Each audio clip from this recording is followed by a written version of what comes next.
Good morning, students. Welcome back to Saiman Academy coaching classes for TET TGT. हमारा subject चला हुआ है Indian polity के ऊपर यानी भारतीय संविधान के ऊपर। और इसमें लास्ट वीडियो में हमने कुछ एक क्वेश्चंस किए थे जो बहुत इंपॉर्टेंट क्वेश्चंस हैं पॉलिटी के। उसी सीरीज को कंटिन्यू करेंगे और इसमें हम अगेन टुडे का जो आज का जो वीडियो है उसमें भी हम बहुत सारे क्वेश्चंस जो उसको डिस्कस करेंगे इंडियन पॉलिटी के। ठीक है, सो देखिए इसमें सबसे पहले हम स्टार्ट करते हैं। आज का जो फर्स्ट क्वेश्चन है, भारतीय संविधान के किस अनुच्छेद को संविधान की आत्मा के नाम से जाना जाता है?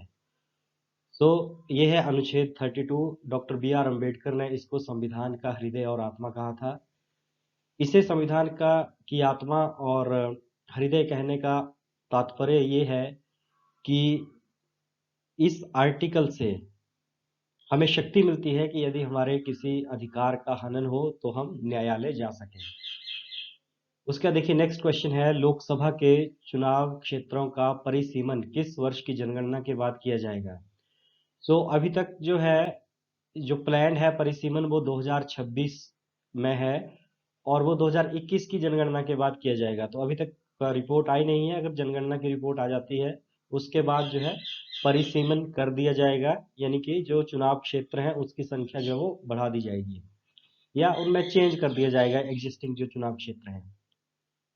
उसके बाद है गोवा किस वर्ष राज्य बना? सो गोवा 1987 में पूर्ण राज्य बना था, उससे पहले केंद्र शासित प्रदेश था। और गोवा जो है 1961 तक पुर्तगाल के अधीन था, पुर्तगाल का उपनिवेश था। तो जो पुर्तगाली थे वो भारत में सबसे पहले आने वाले विदेशी थे और सबसे अंत में जाने वाले विदेशी थे। देन है नगर निगम के सर्वोच्च अधिकारी को क्या कहते हैं? तो नगर निगम का सर्वोच्च अधिकारी होता है महापौर। संविधान सभा द्वारा पारित संविधान में कुल कितने अनुच्छेद और अनुसूचियां थीं? यानी मूल संविधान की बात की जा रही है तो इसमें कुल 395 अनुच्छेद और 8 अनुसूचियां थीं। वर्तमान में 12 अनुसूचियां हैं। भारतीय संविधान कितने भागों में विभाजित है? तो भारतीय संविधान में 22 भाग हैं। देन हमारे पास आता है भारतीय संविधान के अंतर्गत संविधान में संशोधन संबंधी पहल का अधिकार किसे है? यानी कि भारतीय संविधान में संशोधन कौन कर सकता है? ये भारतीय संसद कर सकता है आर्टिकल 368 के अंतर्गत। और ये जो संशोधन करने का जो प्रावधान है ये हमने साउथ अफ्रीका के संविधान से लिया है। कौन सा अधिकार अब आपातकाल में भी समाप्त या सीमित नहीं किया जा सकता? तो ये व्यक्तिगत स्वतंत्रता और जीवन की सुरक्षा के अधिकार हैं, आर्टिकल 20 और 21, जो समाप्त नहीं किए जा सकते हैं आपातकाल में भी। संविधान के अनुच्छेद 24 के अंतर्गत कितने वर्ष से कम आयु वाले बालक का कारखानों या खानों या जोखिम भरे काम में नियुक्त करना प्रतिबंध है?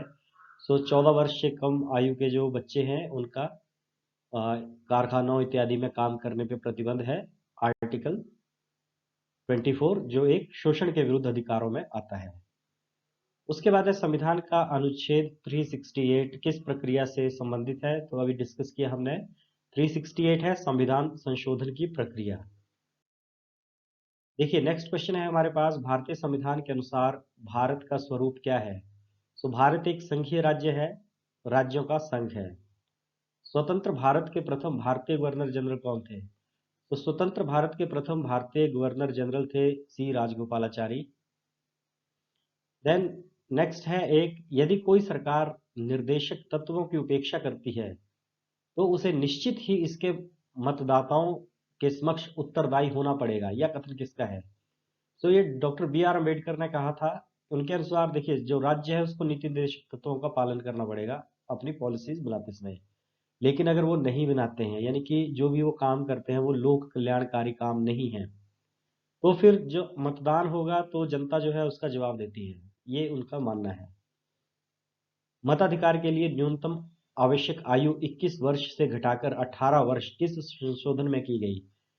तो मताधिकार की आयु जो वर्तमान में 18 वर्ष है, पहले 21 वर्ष होती थी। ये 61वां संविधान संशोधन हुआ था 1989 में राजीव गांधी जी के समय। उसमें ये जो आयु है ये 18 वर्ष से घटा के, सॉरी 21 वर्ष से घटा के 18 वर्ष कर दी गई थी। देन नेक्स्ट है राष्ट्रपति पर महाभियोग का आरोप संसद के किस सदन द्वारा चलाया जाता है। सो ये किसी भी सदन में चलाया जा सकता है, लोकसभा या राज्यसभा, किसी भी सदन में चलाया जा सकता है।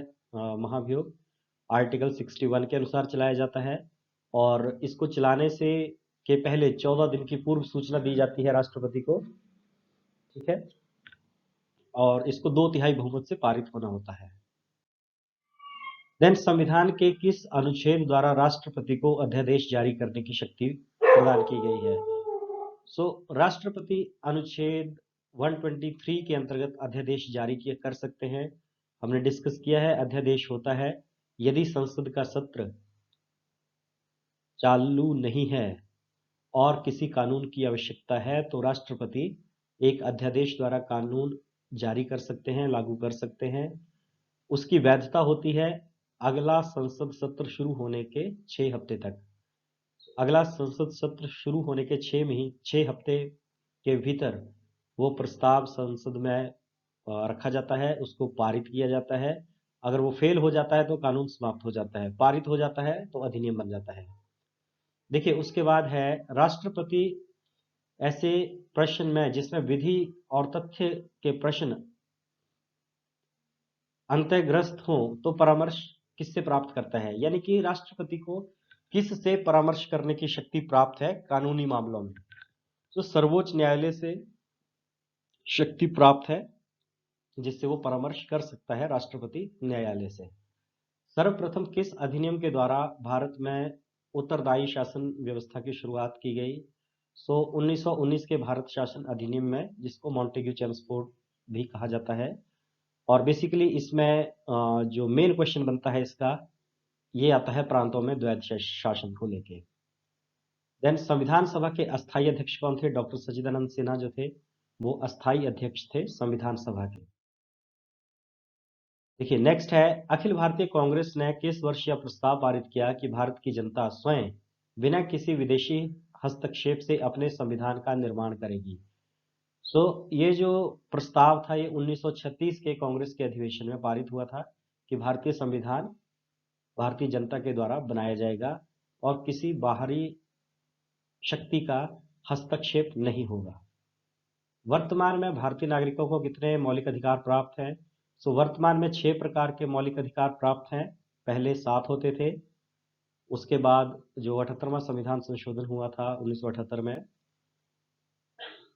सॉरी 44वां संविधान संशोधन 1978 में, उसमें जो संपत्ति का अधिकार है उसे मौलिक अधिकारों से हटा के एक वैधानिक अधिकार बना दिया गया आर्टिकल 300A में।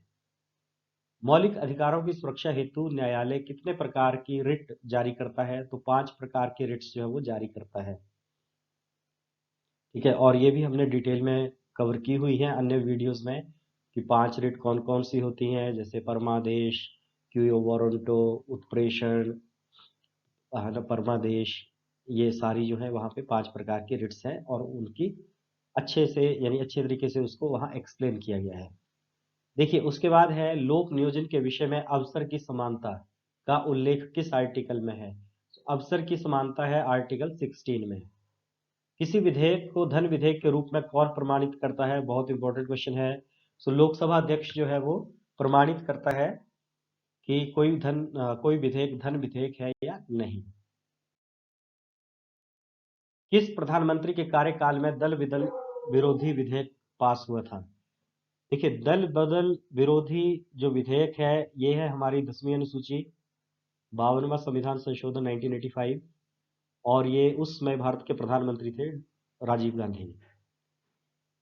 नेक्स्ट है संविधान के किस अनुच्छेद में न्यायपालिका के कार्यपालिका से पृथककरण की बात की गई है, यानी न्यायपालिका को कार्यपालिका से अलग करता है अनुच्छेद 50 जो नीति निर्देशक तत्व में आता है। उच्चतम न्यायालय की पहली महिला न्यायाधीश कौन थी। उच्चतम न्यायालय की पहली न्यायाधीश थी मीरा साहिब फातिमा बीबी, ठीक है। इसी में देखिए एक और क्वेश्चन बनता है कि उच्च न्यायालय की पहली मुख्य न्यायाधीश कौन थी। उच्च न्यायालय की किसी भी उच्च न्यायालय की पहली मुख्य न्यायाधीश जो थी वो थी लीला सेठ। 1992-93 में वो हिमाचल प्रदेश की मुख्य न्यायाधीश बनी थी, देखिए उसके बाद है संविधान की प्रस्तावना में संशोधन करके क्या शब्द जोड़े गए थे। तो संविधान की प्रस्तावना में एक बार संशोधन हुआ है, 42वां संविधान संशोधन 1976, और उसमें 3 शब्द जोड़े गए थे, पंथ निरपेक्ष, समाजवादी और अखंडता। देन राज्य की कार्यपालिका शक्ति किसमें निहित होती है। राज्य की जो कार्यपालिका शक्ति है वो राज्यपाल में निहित होती है। कैबिनेट मिशन योजना के अनुसार संविधान सभा में कुल कितने सदस्य होने थे। तो संविधान सभा में कुल 389 सदस्य होने थे, और स्वतंत्रता के बाद जो है ये संख्या रह गई 299। और कैबिनेट मिशन का कल हमने पढ़ा था, कैबिनेट मिशन के अध्यक्ष थे पैंथिक लॉरेंस। 2 अन्य सदस्य थे, स्टैफर्ड क्रिप्स और एवी अलेक्जेंडर। 1946 में आया था कैबिनेट मिशन। आगे है संविधान सभा का गठन किसकी सिफारिश पे किया गया था। तो संविधान सभा का जो गठन है वो हमने किया था कैबिनेट मिशन योजना की सिफारिश पे। भारतीय स्वतंत्रता अधिनियम को किस दिन ब्रिटिश सम्राट ने स्वीकृति दी थी। यानी कि जो भारतीय स्वाधीनता अधिनियम 1947 है वो किस दिन पारित हुआ था ब्रिटेन की संसद में। सो ये 18 जुलाई 1947 को। काफी इंपॉर्टेंट क्वेश्चन है अलाइड या एनटी के एग्जाम्स के लिए। 18 जुलाई 1947। भारत जब स्वतंत्र हुआ तो ब्रिटेन में किस दल की सरकार थी। जब भारत आजाद हुआ उसमें जो सरकार थी वो लेबर पार्टी की थी, और उसके प्रधानमंत्री थे क्लीमेंट एटली। बहुत बार एग्जाम में आता है कि भारत जब आजाद हुआ तो ब्रिटेन के प्रधानमंत्री कौन थे, क्लीमेंट एटली, लेबर पार्टी के नेता थे। संविधान की प्रस्तावना में हमारे देश का कौन सा नाम उल्लेखित है। तो प्रस्तावना में हमारा देश जो है उसके 2 नाम हैं, इंडिया और भारत। भारतीय संसद की कार्यवाही में बिना सदस्यता प्राप्त लिए कौन भाग ले सकता है। तो ये भारत का जो महान्यायवादी होता है, attorney general of India, article 76, उसको शक्ति प्राप्त है कि वो संसद की कार्रवाई में भाग ले सकता है, भाषण दे सकता है, लेकिन संसद में उसे मतदान का अधिकार जो है वो प्राप्त नहीं है। मतदान नहीं कर सकता है वो संसद में, बाकी वो कार्यवाही में भाग ले सकता है, उसको शक्ति प्राप्त है। देखिए उसका नेक्स्ट है हमारा, राष्ट्रपति का अभिभाषण कौन तैयार करता है। सो राष्ट्रपति का जो अभिभाषण है वो केंद्रीय मंत्रिमंडल तैयार करता है। पंचायत के चुनाव कराने के लिए निर्णय किसके द्वारा लिया जाता है। जो पंचायतों के चुनाव होते हैं वो राज्य सरकार के द्वारा करवाए जाते हैं, वो निर्णय लेता है, फिर जो राज्य चुनाव आयोग होता है वो उस पर काम करता है। विधानसभा के चुनाव, लोकसभा के चुनाव जो है वो केंद्रीय चुनाव आयोग जो है वो करवाता है। संविधान की निर्माण की दिशा में उल्लेखनीय योगदान देने वाले उद्देश्य प्रस्ताव का संबंध किससे है।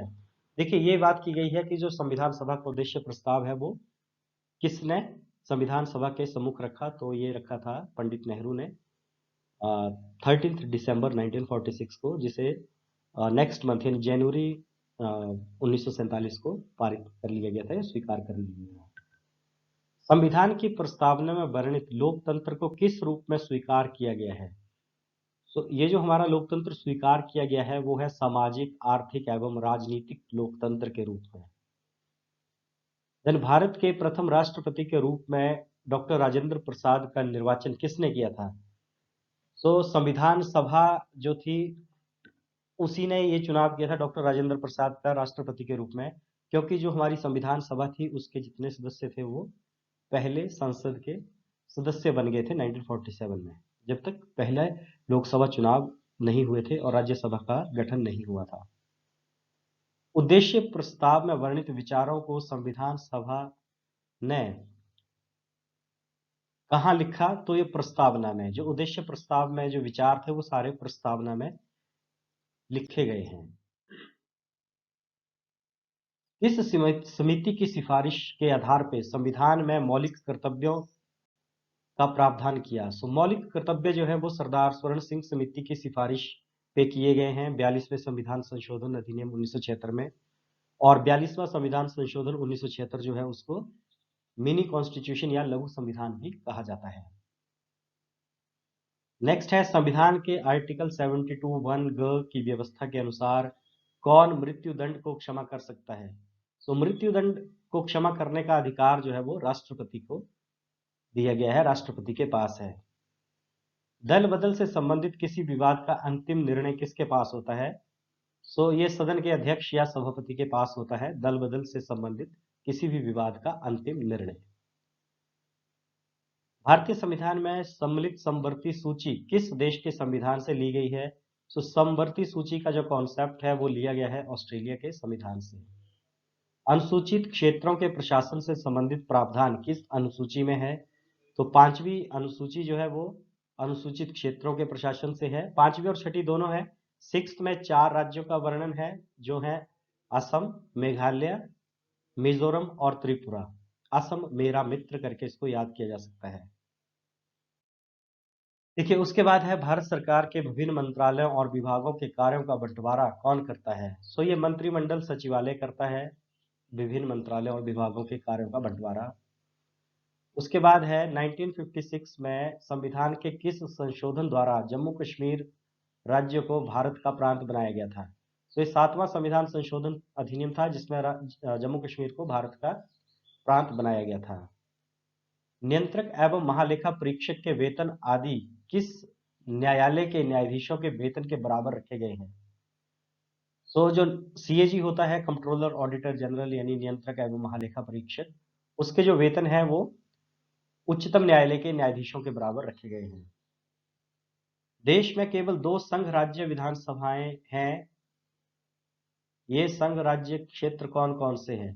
देखिए अब ये 3 हो जाएंगी, 3 हो गई हैं। पहले 2 थी, दिल्ली और पौंडीचेरी केंद्र शासित प्रदेश थे जहां पे विधानसभाएं थी। अभी जम्मू कश्मीर जो है उसमें भी विधानसभा का प्रावधान है। तो 3 हो जाएंगे अब, दिल्ली, पौंडीचेरी और जम्मू कश्मीर। संविधान के किस अनुच्छेद द्वारा बेगार या बलात् श्रम पर प्रतिबंध है? यानी कि जबरदस्ती काम करवाना, ह्यूमन ट्रैफिकिंग एक्सेट्रा जो है वो आर्टिकल 23 के अधीन जो है वो गुनाह है, यानी कि प्रतिबंध किया गया है उनको। नेक्स्ट आता है हमारा संविधान की प्रस्तावना में प्रयुक्त किस शब्द का तात्पर्य है कि भारत का राज्य अध्यक्ष वंशानुगत नहीं होगा? सो राज्य का अध्यक्ष वंशानुगत नहीं होगा, ये प्रमाणित करता है गणतंत्र शब्द। उसके बाद है भारतीय संविधान के किस अनुच्छेद में सर्वोच्च न्यायालय के न्यायाधीशों पर महाभियोग चलाने का प्रावधान है? आर्टिकल 124 में है। इसी 124 में ही सुप्रीम कोर्ट की स्थापना है, न्यायाधीशों की नियुक्ति है, महाभियोग है, तो इसी के डिफरेंट पार्ट्स हैं। भारत का संसदीय प्रजातंत्र किस देश से प्रभावित है? तो ब्रिटेन से प्रभावित है हमारा संसदीय प्रजातंत्र। सर्वप्रथम किस अधिनियम के द्वारा भारत में उत्तरदायी शासन व्यवस्था की स्थापना की गई? पहले भी कवर हो गया है ये, 1919 का भारत शासन अधिनियम। भारतीय संविधान की सर्वोत्तम प्रकृति है। सर्वोत्तम प्रकृति है भारतीय संविधान की एकात्मक लक्षणों से युक्त संघात्मक। एकात्मक लक्षणों से युक्त संघात्मक यानी कि संघ है लेकिन जो केंद्र है वो ज्यादा स्ट्रांग है, उसका ज्यादा अधिकार है अभी तक। 1953 में गठित राज्य पुनर्गठन आयोग के अध्यक्ष कौन थे? सो राज्य पुनर्गठन आयोग के अध्यक्ष थे न्यायमूर्ति फजल अली। इसके 2 अन्य सदस्य भी थे, एम पानिकर और एच कुंजरू।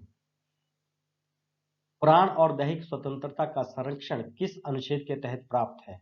तो आर्टिकल 21 के तहत प्राप्त है और जैसे हमने पहले भी डिस्कस किया है ये आपातकाल में भी स्थगित नहीं होता है।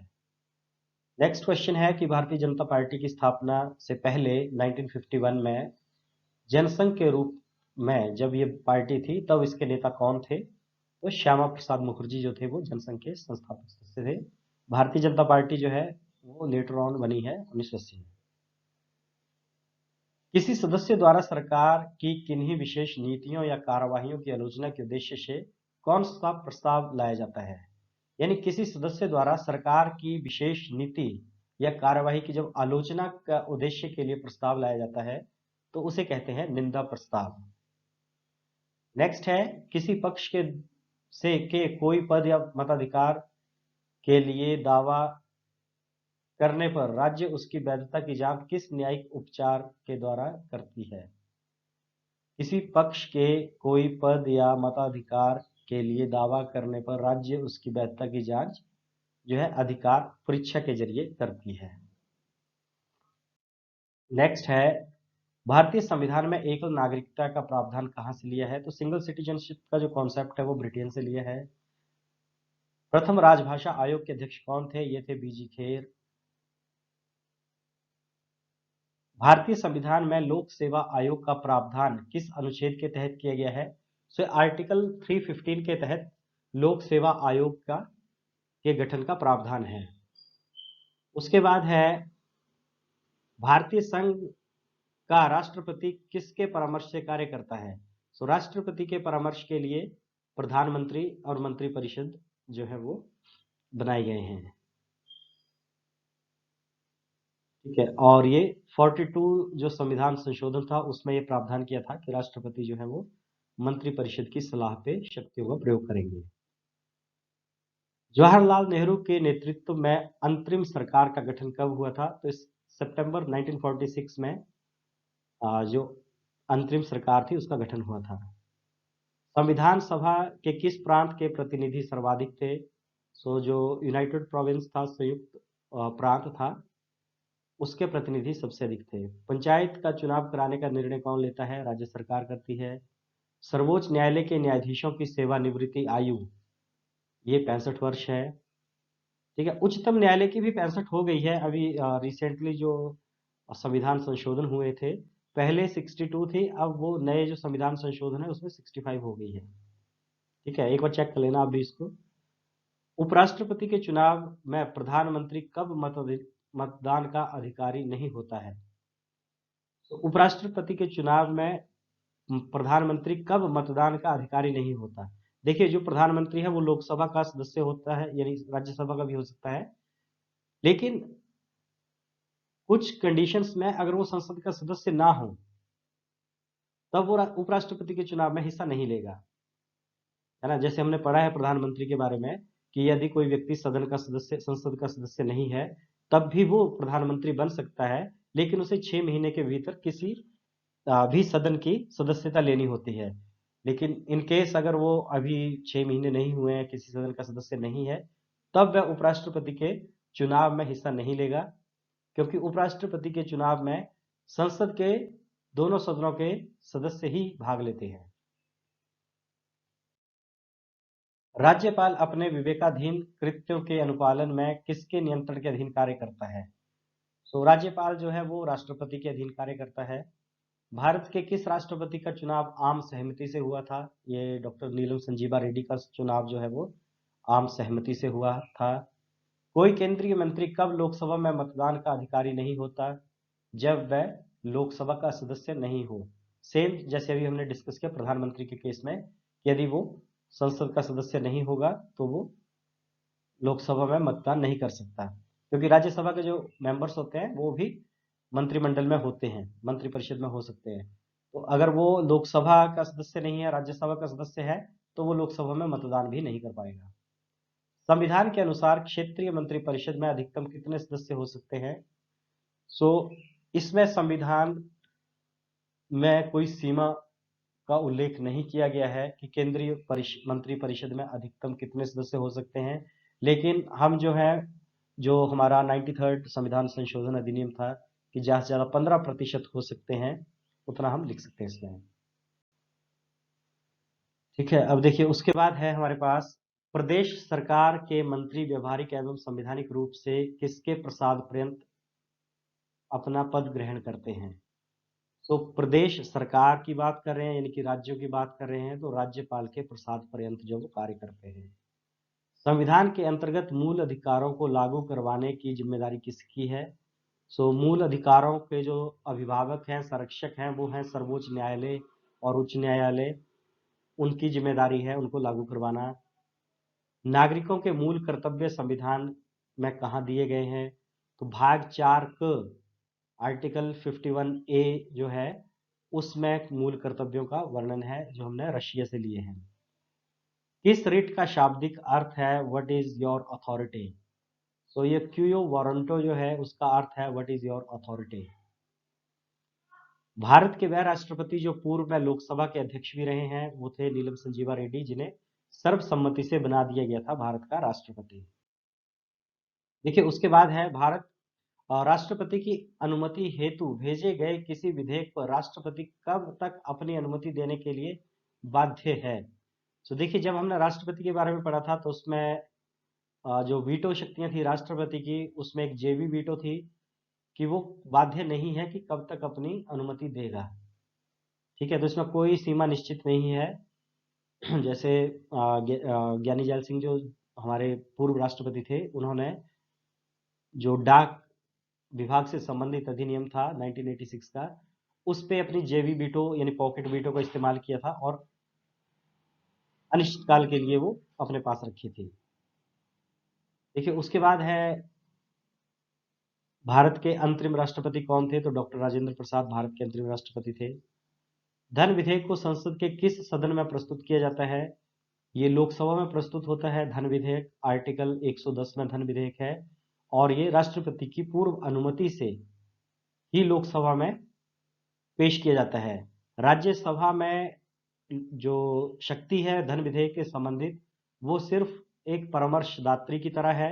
वो अपना परामर्श दे सकती है लेकिन उस पे वो रोक नहीं लगा सकती है। तो सिफारिश या परामर्श की ही शक्ति प्राप्त है राज्यसभा को धन विधेयक के संदर्भ में।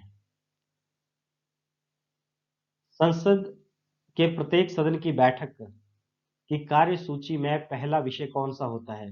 तो संसद का जब कार्य शुरू होता है तो पहला विषय होता है प्रश्नकाल। ठीक है, उसका देखिए आगे है हमारे पास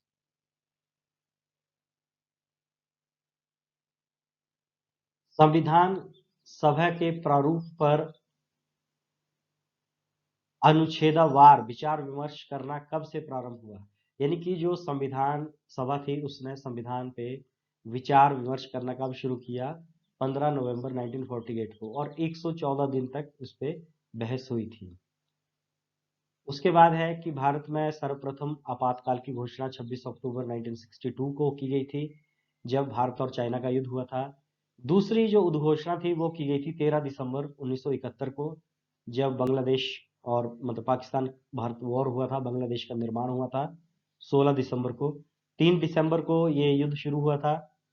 13 दिसंबर 1971 को इमरजेंसी लगाई गई थी।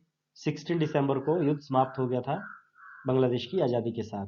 इसके बाद जो है, जो आपातकाल लगा है तीसरी बार, वो लगा है 1975 में। आंतरिक अशांति के कारण वो लगाया गया था। और 1976 में जब संविधान में संशोधन किया गया तो आंतरिक अशांति को हटाकर सशस्त्र विद्रोह शब्द जो है वहां जोड़ा गया। अच्छा, उसके बाद है जब राष्ट्रपति द्वारा वित्तीय आपातकाल की घोषणा की जाती है तो उसका अनुमोदन कितने दिनों के अंतर्गत किया जाना चाहिए। तो 2 महीने के अंदर अंदर जो है उसका अनुमोदन संसद में किया जाता है। वित्तीय आपातकाल लगाया जाता है आर्टिकल 360 में, जिसकी अवधारणा ली है हमने अमेरिका से, और अभी तक भारत में ये नहीं लगाया गया है। देखिए, उसके बाद है संविधान का प्रारूप बनाने वाली यानी ड्राफ्टिंग कमेटी का गठन कब हुआ था।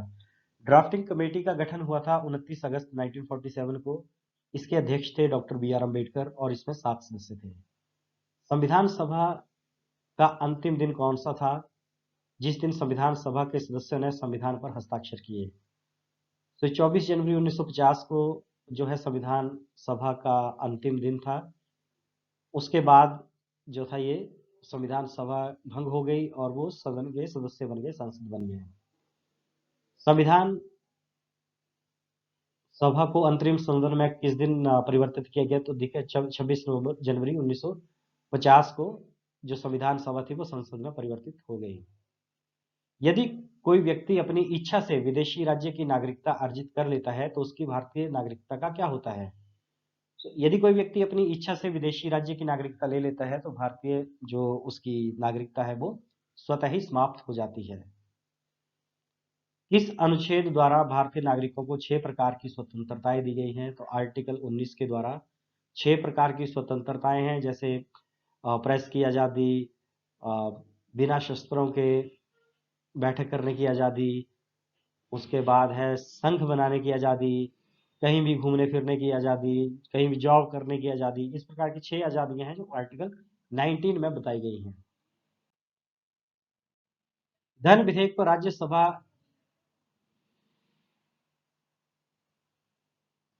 अच्छा, इसको छोड़ दीजिए।